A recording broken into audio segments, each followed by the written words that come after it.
Hello again, everybody. We're back again today with another classic album song ranking, our 20th with Sam St. John. Our special guest today is Glen Kellaway from the Basement. And we figured we'd do John Prine's self-titled debut album from 1971. Wow. Unbelievable. Hold on. I was going to do this big kind of intro thing just to, brag. I was going to go, there's John there. And then, of course, it's a box set. Of course. Yeah, there we go. Great album. Americana, country folk, whatever. It's just a priceless album. 13 songs, which we're going to rank worst to best. And if you don't know about John Prine, you should get on the stick and listen to this album. I was a latecomer to John Prine. I'll be honest, I didn't catch him first time around because I was into other things that were more popular. I figured if he wasn't being played on the radio, how good could he be? Stupid me. Anyway, by the time the 1990s came around, I was looking for stuff to listen to because I hated 90s music, and it just got worse from there. So I looked back in some artists I wasn't familiar with, and John Prine. I listened to this album, and I could not believe the great songwriting on it. The combination of one song will make you laugh a little bit, the next one will break your heart. He had all this talent in his songwriting and the melodies and the storytelling in general. So it was just a wake-up call for me, and I'm glad I finally got into him. If you don't know Prine's background, he was a mailman. He was doing open mics in Chicago area, I guess. And Steve Goodman was a pal, and Chris Christopherson jumped on his bandwagon and pushed him and vouched for him, so to speak. And it was on from there. What I like about him is he had this life experience. He was a mailman. He was in the service overseas, and he was great at observing human behavior, and he wrote stories about it, great songs, and he has a natural talent, so we can't deny that. So that's my background on Prine. I'd like to hear your guys. Glenn, did you catch on right away in 71? Early. Before, I just want to ask you one question. So was the first song your first song introduction to Prine? Yes. What song would you have heard first? Just the lead-off track, which was Illegal Smile. That was my first one. Okay, right on.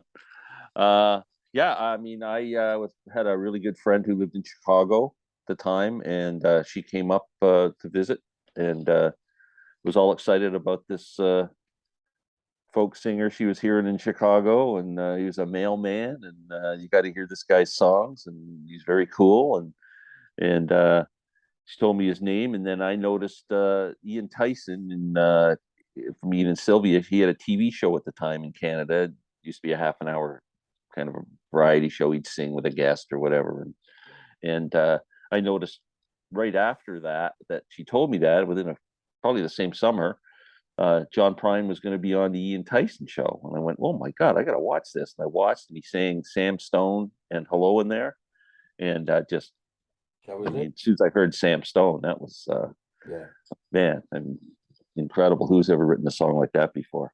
And so poignant. And, he was just so cool. And I bought the album as soon as I could, and been a huge fan ever since. Just ate up everything he ever did. Saw him a few times. Got to meet him one occasion, which was really cool. And love John Prine. He's like family. That's why I always say John Prine. I should preface it by saying I was familiar with the song Angel from Montgomery by Bonnie Raitt, but I didn't associate it with Prine for whatever reason. I wasn't doing my homework. And then I found it on this album again, and the rest is history. So Sam, how about you? Well, my mom was a big Prine fan in college. She kind of caught on to him, I guess, in the early 80s. And so like the Aimless Love album around that time.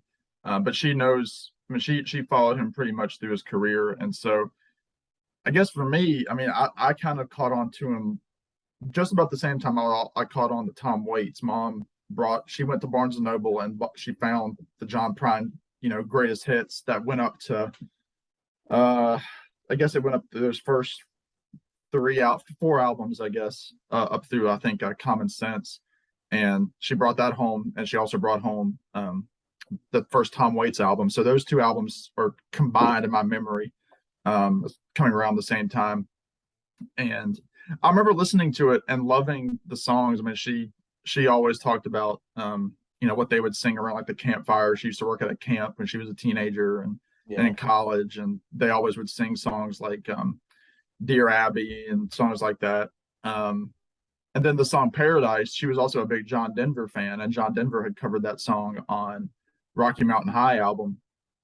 And I mean, I was really drawn, of course, to the acoustic stuff. There were songs that I wasn't initially drawn to that had the more electric sound to it, like Mexican Home and stuff like that from the Sweet Revenge album. But once I started getting into Prine, and especially when that last album came out, I mean, I was already a big fan of Prine.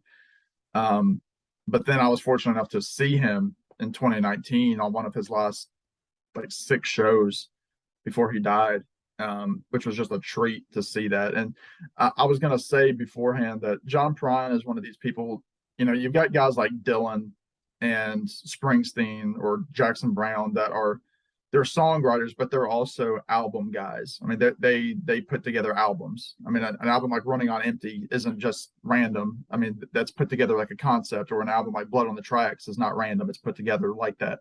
John Prine to me is more of a song. He's a song guy first over an album guy, because I knew so many John Prine songs before I knew albums. I mean, like deeper cuts, stuff, that nobody knew about. I knew about. So I think, and I just finished my 100 favorite album series, and people were surprised that the first John Prine album was like in the middle of my 100 favorite albums. Well, to me, again, I don't think of John Prine in terms of albums. I think of him as songs, and I can throw together 100 John Prine songs, and I knew those songs before I knew any of his albums. So that, to me, that's John Prine, is that he's a song man first over anything. And I'll also say people that know me know how influential he is to me, and I would say, is the #1 greatest source and inspiration of how I play acoustic guitar. It's because of John Prine. So to that, I mean, I owe him a whole lot, and I hate that he's no longer with us, but I digress. Very good. Yeah. All right. So what we usually do is Glenn will go first, then Sam, and myself. We're going to rank them 13 down to 1, give the album a rating at the end. So Glenn, let's kick it off. What's your 13th song? My 13th. Hold on. Are we there? Yeah, we're there. Oh, there's nothing like professional entertainment. This is nothing like professional entertainment. I didn't get my list out. Well, we'll kill a couple minutes. And you guys there? Yeah. Okay, good. Oh my Lord. Okay, sorry guys. Everyone subscribe to Glen Kellaway from the basement. Yes. If you like scatterbrained and stuff like that, I'm good. Okay, number 13, Quiet Man. I love this whole album, by the way. Like, just every note of every song is fantastic. I really had a hard time. I'd say the last 3 are probably our last 3. They were easy, but Quiet Man I would put down as my least liked of all the ones I like. Sounds right to me. What about you, Sam? Yeah, it's number 13 for me. Again, I love the whole album. And for the most part, 90% of this album stayed in his live repertoire, but Quiet Man wasn't one that you heard him do much, so I don't know how much he cared for it. But one of the lines that I stuck on here was "Hocus pocus, maladjusted. Don't you think my tears get rusted?" That, just think about my tears getting rusted. Like, I'm just, I'm holding it all inside. I'm a quiet man. Yeah. John Prine could weave a phrase, and I mean, even the least song on the album for me, still, I mean, that phrase right there is, worth the price of admission. Yeah, I have the same line written down. It's also my number 13, Quiet Man. And it's average, to me, it's average Prine, which still is head and shoulders above a lot of people out there that are fledgling songwriters. And I have that Hocus Pocus line. I also have Oodles of Light, What a Beautiful Sight. Both of God's eyes are shining tonight. I mean, I just like that combination of words and imagery, rays and beams of incredible dreams, and I Am a Quiet Man. It's got some good electric guitar in spots here, but it's going to come in at 13 for me. Number 12. Number 12, I'm going with Pretty Good, which is actually a pretty good song. Not bad. Pretty good. You can't complain. Yeah, but actually everything is just about the same. Yeah. Yeah. He had a knack for just writing so simply and so everyone can relate to, you know what I mean? Yeah. That's the joy of it all. Like if you're 6 years old or 80 years old, you can relate to John Prine. It's for the everyman. No, you're right. Yeah. Yeah. Yeah, and I know Glenn and I had a video probably about a year ago talking about our favorite John Prine songs, and we made the we came to the conclusion that, you know, you have a guy like Bob Dylan who is so analytical in his writing, and so you know, he pulls from literature and history and everything. But with John Prine, I mean, Glenn and I were going back and forth just quoting from memory John Prine lyrics. And for Dylan, you can't always do that because there's so many lyrics. They're so, you know, metaphysical and all that, you know. And you can interpret them in a million different ways. Yeah. John Prine, it's written there, and you know exactly what he's trying to say. Yeah. Number 12 for me is Flashback Blues. Again, another one of those songs that you never really heard him do it a whole lot after the album came out. The line that I wrote was, while window shopping through the past, I ran across a looking glass, reflecting moments remaining in a burned out light, tragic magic prayers of passions that stay the same through changing fashions. They freeze my mind like water on a winter's night. I love that verse. Yeah. But it's a, you have lyrics like that, but the song is like almost like a country shuffle. It's like ding ding ding ding, just kind of one of those songs. It's a fun little ending to the album, but it's not as strong as The Strongest. Yeah, I have it at 12 also. It's more upbeat than the rest, up tempo than the rest of the album too. It's got that little piano and some fiddle, guitar picking, kind of a toe tapping tune compared to the rest of the somber or storytelling nature of these other songs. So I'm going to put it at 12 as well. And you got that great line about spent most of my youth out hobo cruising. Yeah, those kind of lines were priceless. Rocks in my pockets and dirt in my shoes. Yeah. Yep. Well, I'm going number 11, Flashback Blues. Okay. And I wanted to repeat the same that first verse is great. While window shopping through the past, I ran across a looking glass, reflecting moments in a burned out light. Yeah, it's great. Spent my youth out hobo cruising. The whole thing is just so cool. It's a great song. So long, babe. I got the Flashback Blues. It's cool. Number 11 for me was Glenn's number 12. And it's, again, my shirt here is pretty good. Again, just one of those things where, you know, you're it's like you're passing somebody like in a grocery store or something, and, you know, they're going through, you know, hell, and the person at the register says, you know, like, oh, how are you today? You know, pretty good. When in reality, you know, they're not good. I mean, we've all done that before just to be polite. And to me, it's just one of those mundane things where, you know, can't complain. Well, actually, you know, everything's still the same. So it's just a very human line, and one, again, that kids can relate to, and, you know, senior citizens can relate to. So it's number 11 for me. My 11 is the 6 o'clock news, kind of a dark, bleak, haunting song. Yeah, very haunting. A kid that's Sad song. Kids getting picked on and bullied maybe, or unhappy, miserable, and he ends up on the 6 o'clock news as a tragedy victim. And there's a family secret hinted at as well in here. I don't have the lyrics in front of me, but it's a dark, dark song, and I do like it, but I had to put it somewhere. It's going to be just outside the top 10 for me at number 11. Wow, I love that song. Yeah, it's a good one. Number 10, we're into the top 10. I gotta go get the decal off of my wife's forehead. I'll be back in a minute. And and your flag decal won't get you into heaven anymore. You know, the other good thing about John Prine is if you a guitar banger, like Sam's an accomplished guitar player. I know 3 chords, and John Prine always joked that he only knew 3 chords, and they've always worked for him, and then he's sticking with them. Yeah. Well, I'm a 3-chord banger guitar player, and you can play just about every John Prine song ever written using those 3 chords. Yep. And bang away and sing to your lungs out and have a great time. I love that about his songs. Yeah, but your flag decal won't get you in heaven anymore. A social commentary and a humorous song. So, and then after at the end, I love when he resolves it. Well, I got the windshield so filled with flags I couldn't see, so I ran the car upside a curb and right into a tree. By the time they got the doctor down, I was already dead. I'll never understand what the man standing in the pearly gate said. Then he resolves it back again to the chorus. It's a cool one. It's fun.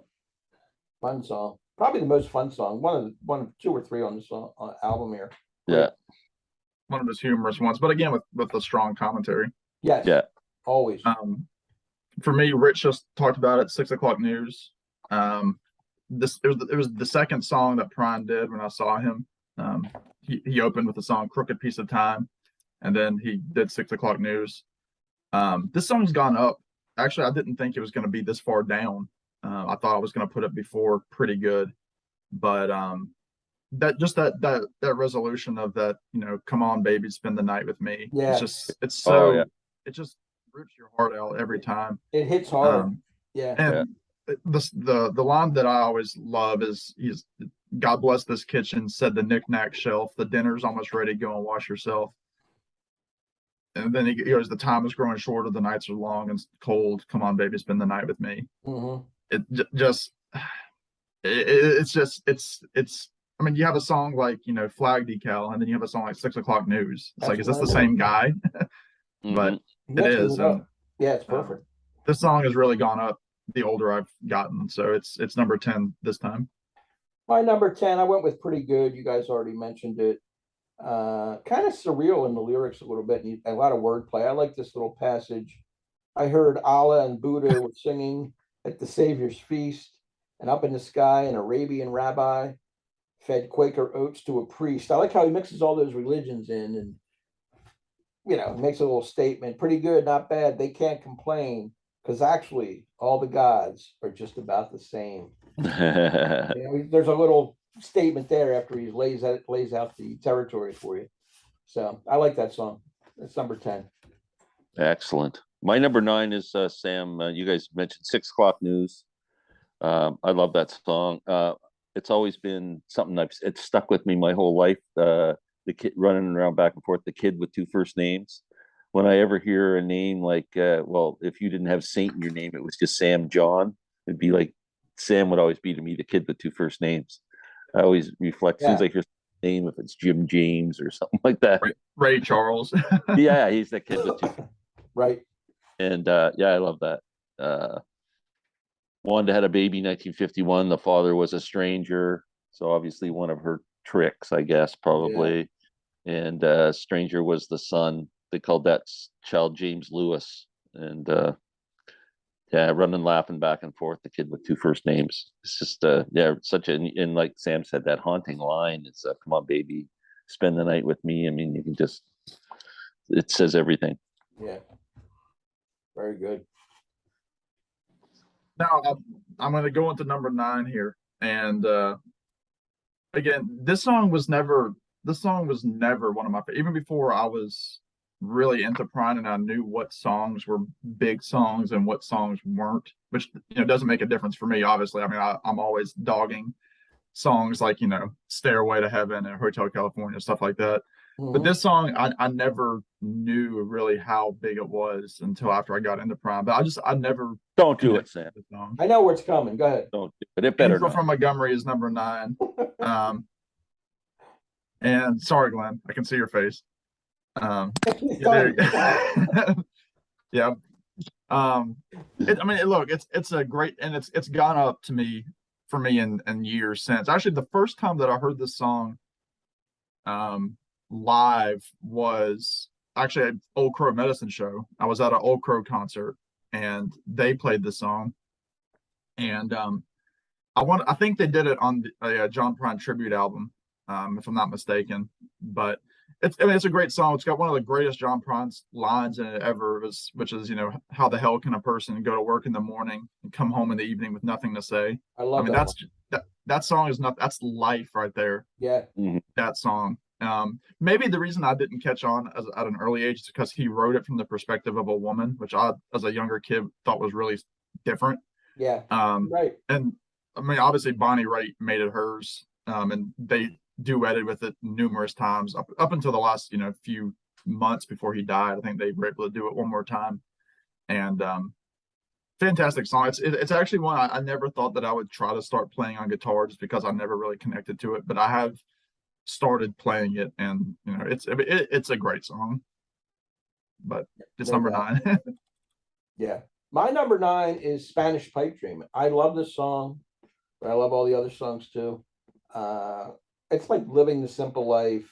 Blow up your TV, throw away the paper, go to the country, build yourself a home, and like plant a little garden, eat a lot of peaches, try to find Jesus on your own. It's just simple, fun stuff that, and you're making a social commentary about a soldier on his way to Canada, like the Vietnam War this time was at this time, and people were actually going to Canada to get away from serving in an unjust war. So he's making that comment as well. But this is a nice sing-along song once you get into that chorus, I think. So it's my number 9. Well, it's my number 8. Okay. Like you said, it's kind of just a fun song. It's she was a crazy, that's for sure, whoever she was. And yeah, she was a level-headed dancer. That's right. On the road, I love that. A level-headed dancer on the road to alcohol. Yeah. That just kind of says it all too, right? That's cool. And I was just a soldier on my way to Montreal. Yeah.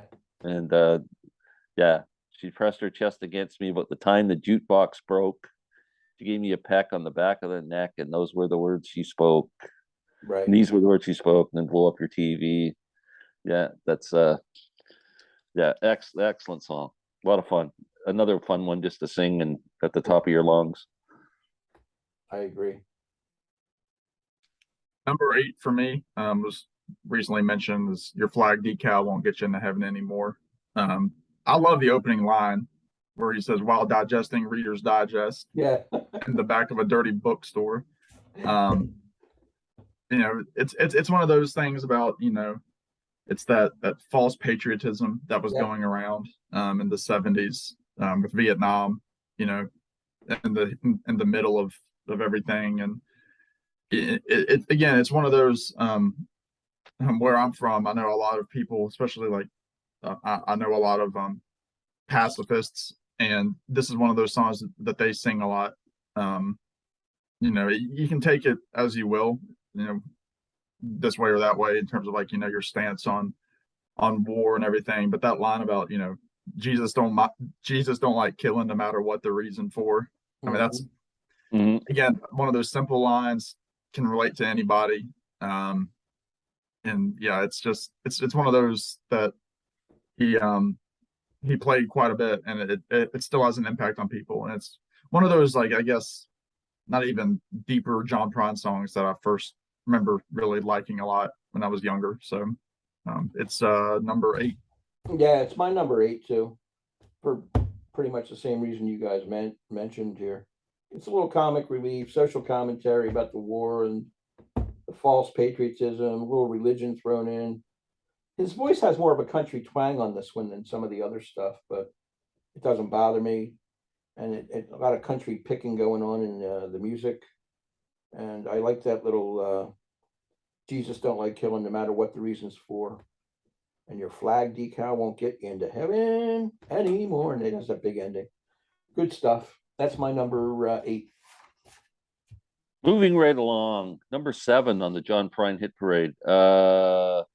Illegal Smile. Ooh. The pot song. Yeah. This song's classic. I mean, it's just Hey, it's an illegal smile at the time it was. Now it's not, at least in Canada. I don't know if you guys, where you guys are. Is Pennsylvania legalized pot yet, Yeah, Rich? it's legal here now. And Yeah. Virginia? Yeah. Wow. Yeah. Yeah. It's pretty much everywhere. Yeah. That's cool. So, yeah, I mean, when I woke up this morning, things were looking bad. Seemed like total silence was the only friend I had. Bowl of oatmeal tried to stare me down, and it won. That's classic. But he has the key to escape reality, and you can see me tonight with an illegal smile. Yeah, it's a great song. The only thing I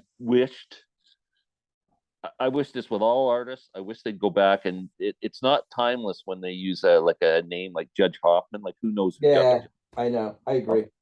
That's the only thing. If I had to could go back in the time machine and tap John on the shoulder, I'd tell him to make it a little more generic on Yeah. the Hoffman. Hoffman.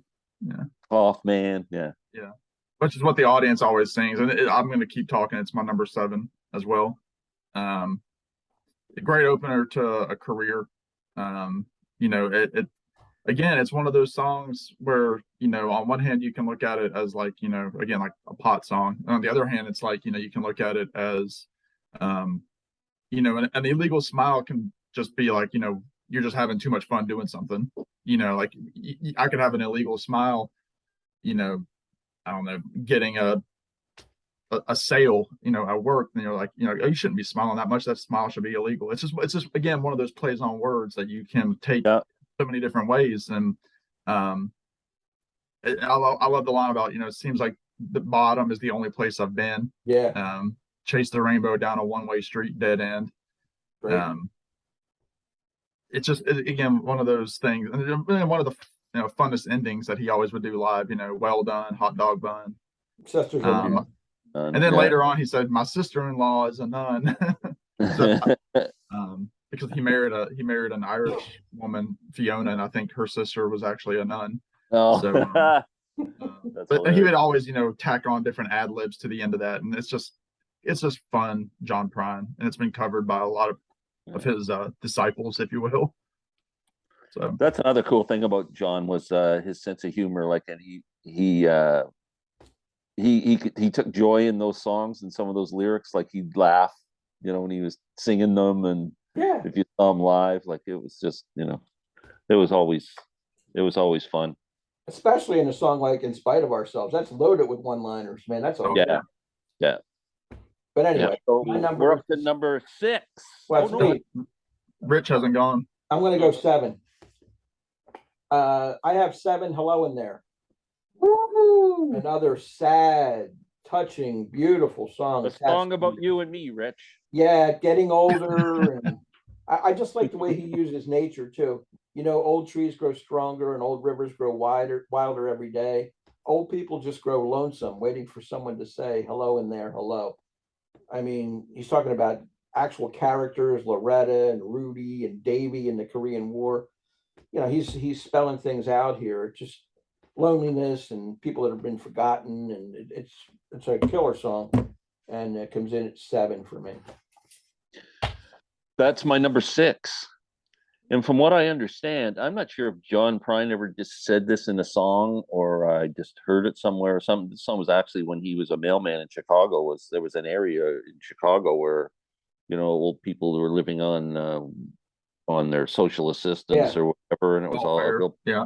And he would walk through and see these old people sitting there, and you know, kind of lifeless eyes, and no one to talk to, and no family and stuff, and it's such a sad song. And this, along with Sam Stone, were the first 2 John Prine songs I ever heard, and this one goes straight to your heart. I mean, it's just yeah. So the guy lost his son in Vietnam or Korea War, and things don't matter anymore, and he's, you know, trying to get together with old friends. One day I'll call up Rudy. We work together at the factory. It's, you can just, you know, it's very poignant. It's real life. Yeah. Good stuff. Number 6 for me. Again, one of those, it's humorous, but it's also got that underlying seriousness to it, and that's Donald and Lydia. Love this song. Again, one of the funniest songs. You know, the line about, you know, singing about Lydia Lydia hid her thoughts like a cat behind her small eyes, sunk deep in her fat. I know.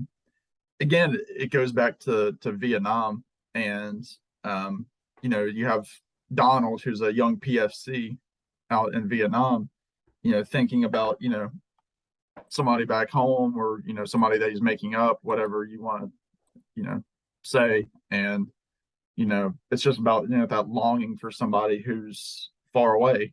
And Donald's and hanging out by the barracks latrine, is what the song says. And it's funny, but then again, it's got that underlying tone, like those guys over in Vietnam didn't want to be there, and they're thinking about their girls back home, and looking at magazines, and just wishing that they were at a comfortable place. But I love that song. And of course, the end, all the places they made love, made love in the bushes, made love in the trees. And then he says, most of them made love from 10 miles away, because Right. of that distance. So that's like the kicker right there. That's the punchline. Yep. So, I mean, I love this song. It's so well written. Yeah, it's my number 6 as well. So good stuff. I really don't have much to add. You hit on all the good point. I was going to bring up that cat line with the fat too. But the disconnection, the masturbation overtones, whatever you want to say. I like the details when when he's talking about where Donald is, to bunk bed, shaved head, Saturday night, a warehouse of strangers with a 60-watt light staring at the ceiling. Just you can picture those guys just laying in that warehouse or barracks or whatever you want to call it. And he does the same with Lydia. He paints this portrait of these two people and connects them somehow. It's really cool. And another sad song, but it's got funny lines in it as well, just to keep you honest. So that's my number 6. My number 5 is Far From Me, which I think is lyrically one of John's best songs. Yeah. I love that line that the June bug flew from the warmth that once knew. Yeah. It's just certain imagery you can just picture of just simple things. The sky is black and still now on the hill where the angels sing, and it's funny how an old broken bottle looks just like a diamond ring, but it's far from me. Just a sad song about breaking up with Kathy, and questioning, really a question if you know the answer to, like, will you see me tomorrow? And you already know what the answer is going to be. Yeah. And it's far, far from me. Yeah, beautiful song. No doubt. Number 5 for me, again, already been mentioned, Spanish Pipe Dream. Again, one of his standards, performing it live. About blowing up the TV. I've already talked about it all the time, but I know that there's some merch on his website, where it says, blow up your TV. Just one of those great things. And we say it all the time in my family too. When we just get overwhelmed with technology, especially in today's world. This song is more relevant now than it was when it came out, I think, just because we're so ingrained in our phones and, on TV, watching YouTube, whatever we're doing. We forget what's important, outside, family, whatever is important to you. Just, blow up your TV, move to the country, eat your peaches. And it's just, and again, it's also about, coming of age. You have your kids, but you don't necessarily want to track down their life for you. They say, find Jesus on your own, find your religion. And then at the end, there's that resolution again. They all found Jesus on their own. So it's kind of like, you didn't let them do what you do, but they come around and do what you do. So it's just again a great commentary, funny, and one of those fun ones for the audience to sing. It's prime John Prine. It is. And these top 5 for me really are, and I told Rich before we started filming, from here on out, the next 4 for me are all tied equally, and that's 100% true. Oh, I know, it's hard once you got even the top 5 even for me are really like just. I agree. My number 5 is Far From Me, the same one Glenn had. I like how he is painting the picture here with Kathy in the restaurant cleaning the spoons, listening to the hit parade. I mean, it's cinematic in a country small venue, but you can picture what he's talking about all the way through. And I like that June bug line that Glenn threw out there as well. That real poetic. A June bug flew from the warmth he once knew. It's such a simple line, but it's so beautiful. Yeah. And then that whole, ain't it funny how like an old broken bottle just looks like a diamond ring. I mean, I wish I'd written that line myself, but there's so much going on in this song. The radio station and a certain song drives are insane. He gets all these feelings in a short amount of time, and you can relate to it. It's pure Americana, genius songwriting. I agree with Glenn. It's one of his best written songs for sure. So that's my number 5. Number 4, I'm going with Donald and Lydia. I just think this song is just brilliant. When the first time you listen to it, before you get a chance to analyze it, you're just listening to the song. I mean, you start off and they're talking about, he tells Lydia's story. And then he does the chorus about dreaming just comes natural, like the first breath from a baby, like sunshine feeding daisies and the love hidden deep in your heart. Then he goes into the barracks and tells Donald's story. And I think when you first hear it, you're thinking that these are two, like a husband and wife, or their boyfriend, girlfriend. But it turns out they're two lonely people looking for someone for whatever reason, and alone with their thoughts. And like Rich said, whether you can read into that if you want. Yeah, you can. Yeah, it's it turns out that it's two sad people that just can't, who would love to find someone, and they don't have anybody. That's why I take it. I agree. And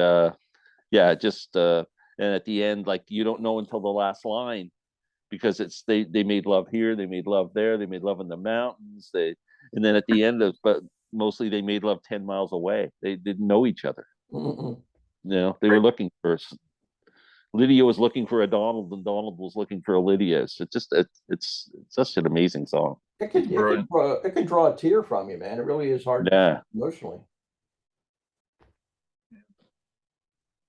Number 4 for me is Hello in There.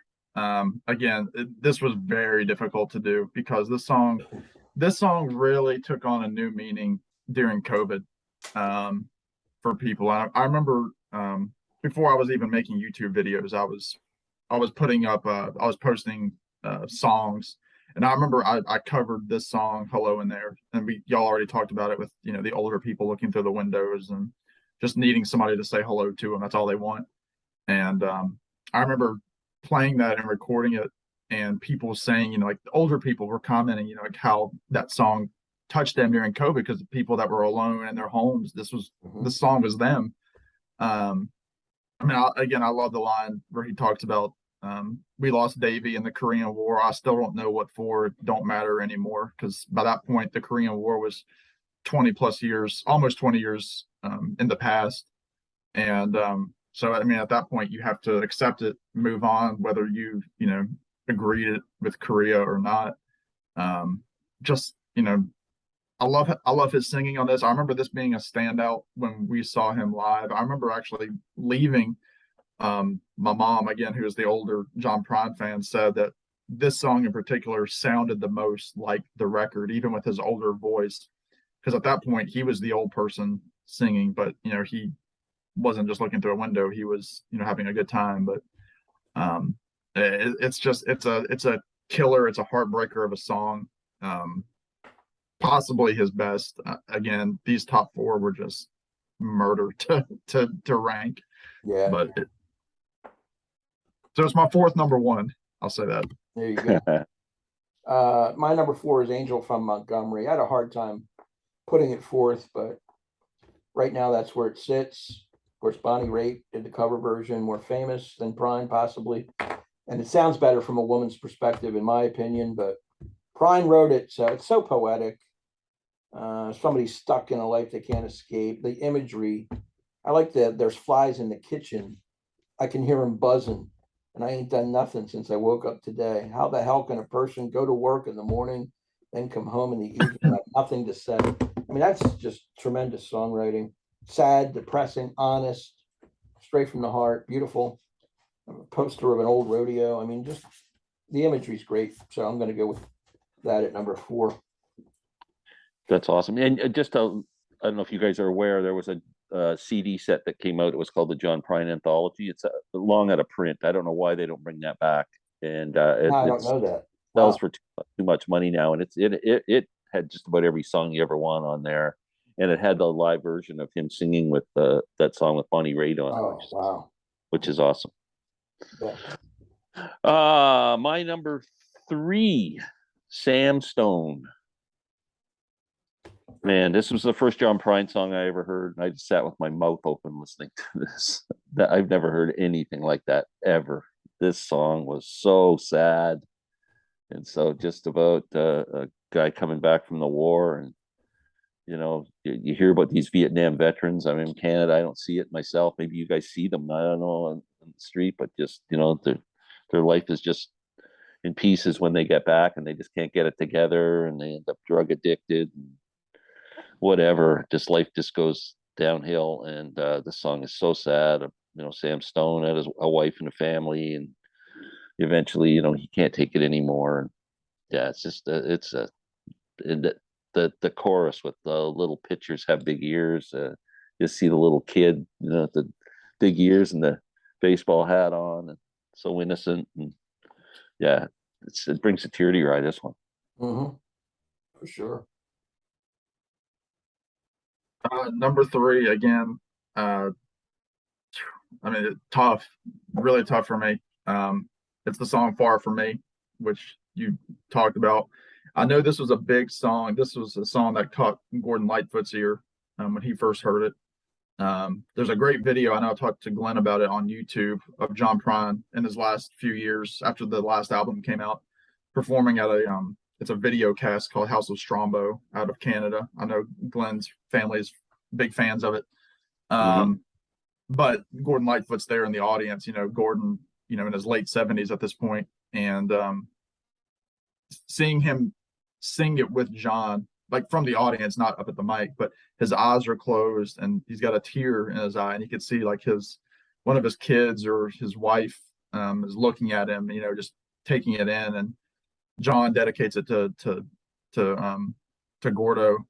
But again, one of those great songs with Kathy. He uses the Chicago colloquialism about closing the lights. A lot of people think that's like a miss lyric, but it's actually a colloquialism up in Chicago about turning off the lights. You close the lights, because he uses it for closing the purse. Just that theme of each verse. And I love that line about a question ain't really a question if you know the answer to. Talking about she asked me to change the station on the radio. The song drove her insane. There weren't just the music playing, it was me she was trying to blame. I mean, good grief. Yeah. How do you write a song like that? And again, you hear these songs and you see the guy on the cover here. He was only 25 Yeah, he was young. writing these songs. I mean, we haven't even mentioned that. And I know he said with the cover, he said he never even really seen a hay bale, but they thought his music looked like this, so they put him on the hay bale. He's from Chicago, and but yeah, I mean, Far From Me, I mean, beautiful song. I got to heard it live, and it was just top notch songwriting. So it's my third number 1 today. Yeah. That's all. I want to give a shout out to that great YouTube channel, House of Strombo. You got to watch that. Strombo. If you haven't watched George Strompolompicus's show, he's a Canadian interviewer who's interviewed everybody around the planet musically. And the John Prine one is one of the best ones he's done, but he's done some great ones. There's a great one with Kitty D and the guitar player from Rush. Alex Lifeson. Eric Light. There's a great one of those two guys just talking about Neil Peart and everything. He's done some great interviews. But sorry. Very nice. My number 3 is one I've heard Sam play many times on his live streams, Paradise. I love this song. I mean, it's the impact of the strip mining in the coal mines down in Kentucky. dedicated to his father. And it's very specific with events and places, the Green River and the Muhlenberg County, little town called Paradise, which works perfectly. An old abandoned prison down by Adrie Hill. He's taking you to a place, laying it out, and the childhood memories. I like when he says where the air smelled like snakes. I mean, I've smelled snakes, and they have a specific smell, and that sensory perception is perfect for this song. And I like also when he said, we shoot with our pistols, but empty pop bottles were all that we kill. Really great imagery, great song. I'll let Sam talk about that when he gets to it, but that's my number 3. That's great. I have vivid childhood memories of when my family bought a cottage, and it was my dad had to, basically it was a dump, and he had to fix it with just full of garbage, and we would empty it out, and I was a kid, and drive all the stuff to the dump and throw it. And in those days, everything was a glass bottle, like there was no plastic, and the dump would just be full of these old glass bottles that would be worth a ton of money today to antique collectors. And we used to sit and throw rocks at them and break them. So we didn't have guns to shoot at them, but we used to do the same thing. So, yeah. This is number 2, right? Yes. Angel from Montgomery. Uh-huh. I mean, just an incredible song. It's been covered, like I said, Bonnie Raitt did a great cover of it, and they do a great duet of it. And just an amazing song. One of my favorite songs, actually. It's just, just about this old woman, and I love the posters, the old poster on the wall, and the old rodeo, and there's so much imagery. And just give me one thing I can hold on to believe in this living is just a hard way to go. Yeah. I think everybody who hears that line, it catches their ear. Like, I know my wife's not a huge John Prine fan. I've taken her to see him a couple times, but that's not something she would ever put on her stereo. But I know she likes that song. I think everyone can relate to that. That's a line like this. Wow. And yeah. Awesome. Incredible. One of the best. All right, Sam, number 2. Number 2 for me, again, I think the reason I put this song at number 2 is just because of the lyrical content of my number 1 versus this. I kind of had to weigh the two, but number 2 for me is Paradise. Again, one of the perfect closing songs. John Prine always closed with it. He had always bring out the opener to sing it with him. Like, they would trade verses back and forth. And again, John Denver's covered it. It's been covered by a ton of different people in the country songwriter group. Again, it's one of those, it's great double meaning. Paradise, Kentucky, and then you can think of, paradise just in general, for the literal term. Send my ashes down the Muhlenberg River. Down the Green River, which is what they did with John Prine's ashes. Parts of them, they sent them down the Green River per his request, which is, I think, awesome that they did that. They kept a lot of them, but some of them they sent down the Green River. My soul rolling up to the Rochester Dam. I'll be halfway to heaven with paradise waiting 5 miles away from wherever I am. Just to think about that lyric. You don't catch it the first time, but you think about it, if his ashes are in the river, he's going to be scattered on all the shores along the river. So he's in paradise 5 miles away, wherever his body ends up. And I know he, toward the last part of his life, he performed in Paradise in Muhlenberg County for, I think, like the first time. And actually got to sing it as like a fundraiser for the community. And again, political song talking about, again, the strip mining, you already talked about it earlier. Just, again, well crafted. You can picture every verse. Everyone paints a picture of childhood and hanging out in the woods and again, shooting the pop bottles. It's just, anybody can relate to something from that. Anybody can. And number 2. Great. My number 2 is one that you guys talked about, Illegal Smile. I have this really near the top. It's the first song I ever heard from Prine on the lead off track. And I always thought it was a pot song, and probably is, but the more I research it, they're talking about LSD trip. The the guy that invented LSD was a guy named Albert Hoffman, a scientist, and that's why Prine threw that Hoffman and for the judge's name. But it's up. I think Judge Hoffman was the guy from the Chicago 7. See, that's what I thought for years too. And then I'm looking for comments and reactions to this song, and people say it's Albert Hoffman, who was a scientist who discovered LSD way back when. And, that's interesting. It's an interesting interpretation. Wow. Yeah, either way, you could. That's what a great double song down. Yeah. Yeah, but either way, I've never heard that before. That's actually very cool to hear that. Yeah, the whole thing. I have the key to escape reality, and you may see me with an eagle smile. Love that, and I like the part Sam mentioned about where he's throwing these ad lib lines out about hot dog bun. My sister's a nun. Really cool because it makes it fun at the end, and I've seen him perform, and he changes up the end a little bit, which is awesome. So great song. I know it's not as deep as some of the other stuff that I put at 3, 4, 5, and 6, but I still really like the song a lot. Well, for every serious song, he had a funny song, so it makes sense. Yeah. All right, so now we're down to the enchilada, the big one, number 1. Happy enchilada. Paradise is my number 1. Yeah. What can you say? This song is so well known and never been played on the radio in its life, and it's still like everybody knows this song. I know. It's incredible and lyrically amazing. Thinking back to his childhood when his parents would take him back to their childhood home, and I love this line. There's a backwards old town that's often remembered so many times that my memories are worn. Yeah. It sounds like how old worn his memories, like an old worn pair of jeans or something. It's incredible. Yeah. And the whole verse, take me back to Muhlenberg County, down by the Green River where paradise lay. Well, I'm sorry, my son, but you're too late in asking. Mr. Peabody's coal train has hauled it away. Perfect. Yeah, just the industry kind of ruined what was pure and beautiful. Yeah. Really.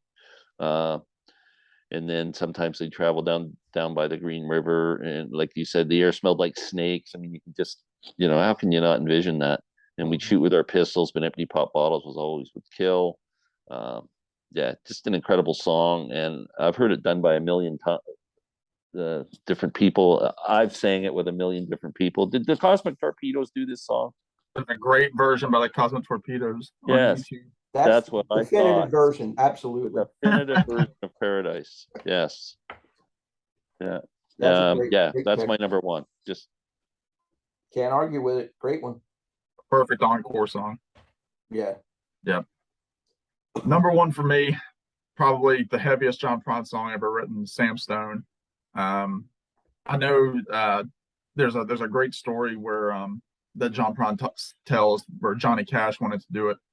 And on one of his TV specials, it wasn't the Johnny Cash show, but it was one of the specials. And Johnny Cash at this point was he was a born again Christian and all that, and he wanted to change the line about Jesus Christ dying for nothing. And John Prine said, under normal circumstances, he wouldn't allow anybody to change his lyrics, but because it was Johnny Cash, he would make an exception. But the thing is, again, as somebody who's religious, you can't look at the song with that line in mind, because that line John Prine said he was thinking of the most desperate bottom of the barrel line that he could scrape together. And when you're somebody who's strung out on drugs, that's about the most desperate thing that you can think of, is like, I'm at rock's bottom. I guess Jesus Christ didn't die for me because I'm strung out on morphine and all these harder drugs, heroin, and everything, because he tells the line about the gold rolling through his veins like 1,000 railroad trains, while his kids run around wearing other people's clothes. I mean, he's so broke, but his money is going toward his drugs, and $100 habit working overtime. You can smell the overdose hovering in the air. Just so many heavy, hard lines to hear. But Prine knew people like that, because he was drafted. He had a pretty easy stint, I think, in Germany. He said he just drank beer and helped build trucks. He was a mechanic. But other people had it rough. And, this is just your everyday veteran who got injured, got addicted to the morphine for the initial healing, which a lot of people did, and, died of an overdose, pretty much alone and poor. So Yeah. it's a heavy song, and one that was still heavy playing it, 40 years later after the song came out. So it's number one, Sam Stone. Yeah, it's Wow. number one for me too. I mean, I couldn't get around it. It's just so powerful and authentic. Heartbreaker. It's a song about the fragility of the human condition, man. You go through something like that and you get addicted and it just takes over your life. I like this line here: the shrapnel in his knees, but the morphine eased the pain, and the grass grew round his brain and gave him all the confidence he lacked. With a purple heart and a monkey on his back. I mean, come on, man. You can't write a better line than that. There's a hole in daddy's arm where the money goes. Jesus Christ died for nothing, I suppose. I mean, he just backs it up one line after the nice piling on great imagery and lyrics and, heart rendering stuff. So Songs never last too long on broken radios. there's another one. I mean, it goes on and on, man. So Rich, at your age, did you have friends who were went over to Vietnam, or older? not really. I was a older family? little too young. I Yeah. graduated in 75 and the war ended in 73, I believe, here. Okay. Yeah. You just didn't have. I think you must have neighbors or people you knew who. Yeah, were friends of my dad's that worked for him that went over and served, and they came back drug addicts too. So I know people externally, that it affected for sure, and brothers of friends and stuff like that, And I can imagine anybody coming back from the Afghanistan wars, any of conflicts that are modern day conflicts coming back. Yeah, the issue they're coming back with have to hear this song and just with a tear in their eye. I mean, just And Philadelphia, unfortunately, holds the disturbing statistic of having the most people die in Vietnam of any city in the United States. Oh wow, that's a fact. Yeah. A lot of the poor people that couldn't get out of the war served and unfortunately died, were injured, or came back drug addicted. I forget the exact number, but it's quite a few. Of Philadelphia's got a monument downtown where all the guys that lost their lives from the city. So it's a tragic. It affected the whole country, but even sad song.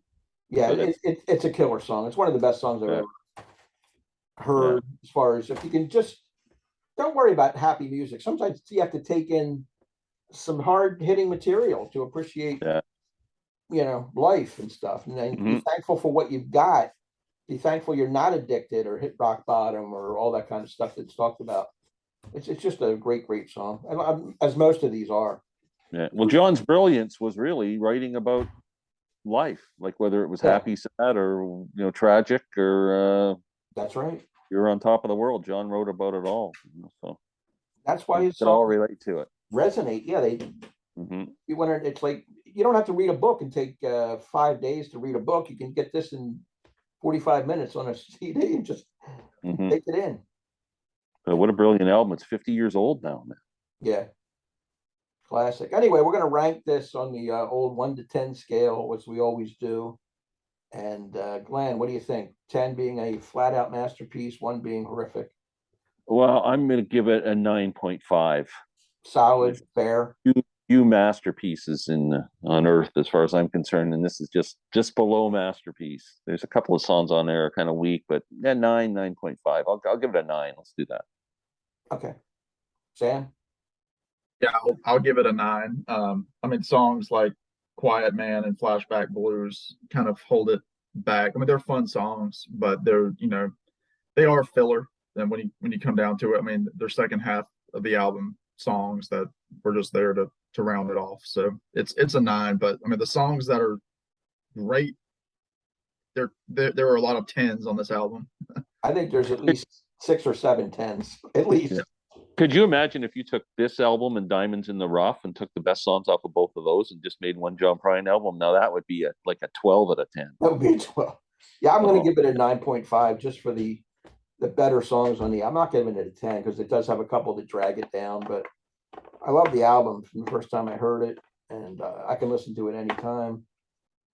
It's a beauty. Can I ask you guys where you rank it in terms of the John Prine catalog? Is it the #1 album? It's #1 for me because I don't have the extensive collection of John Prine that you guys do. That's the only reason. I have to branch out and get more Prine. I only have like 5 studio albums, so I need more. I love 2. I think there's a lot of great songs on Diamonds in the Rough. They're kind of between that one and this one. I'm not sure which one I like the best. But how about you, Sam? Is it your favorite, or you have others? No, for me, I mean, it's on my ranking too. Tree of Forgiveness is my favorite. Yeah, that's the last one, man. Yeah. But I mean, Yeah. I love this album. I mean, this is obviously my second favorite because it's the only other John Prine album that made it. But again, like I've said, I don't think of John Prine in terms of albums. That's I think right. of him. Yeah, that's a great point. Good That point. is a good point. I never thought because they're John Prine songs. They're not Right. That are just so yeah. good. No album has a theme or No. No, they're yeah. just like here are the 10 songs I wrote this year, and so there they are. Mhm. So, Yeah, that's a really good point. I never thought of John like that before. Yeah. But it doesn't diminish him in any way. It's just that's the way it was, you know? he's just a writer. Right. And I got to say, very few mission. I mean, everybody's life ends and everything like that, but I miss John Prine. Yeah. You know, some people passed away, and you still have their music and everything, but I just miss not knowing that guy's still around. Yeah, it hurts. Had another at least 10 years of Yeah. music in him. Yeah. Yeah. Special person, special talent. Yeah, he was a treasure. All right, so that'll do it. Hope everybody out there enjoyed this. Leave us some comments. Rank the songs on the album if you're familiar with it. Check out Sam St. John, his 100 greatest albums, the last 10 videos he's done, of course. Subscribe to his channel. Subscribe to Glen Kellaway from the Basement. And look out for some live streams. We've been known to do a few once in a while. So, And give this guy some likes here, Mr. Yeah. Rick Strick. we need some Where's that likes, like button? subscribes to keep us feeling good about ourselves. How about that? Anyway, We have egos. Yeah. we all have egos and we like to pump them up once in a while. All right, for Sam and Glenn, this is Rich. We'll see you next time. Thanks a lot for watching. Take care.